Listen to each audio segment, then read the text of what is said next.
آقا مظفر دراز کشیده و ارغوان جان داره ماساژش میده. ماساژ تایلندی.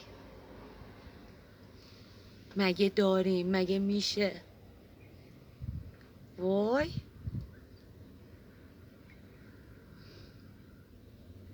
عشق میباره.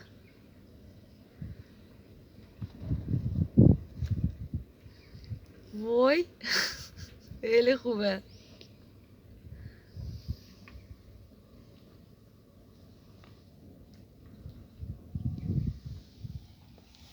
ارغوان بیا منو ماساژ بده نامرد.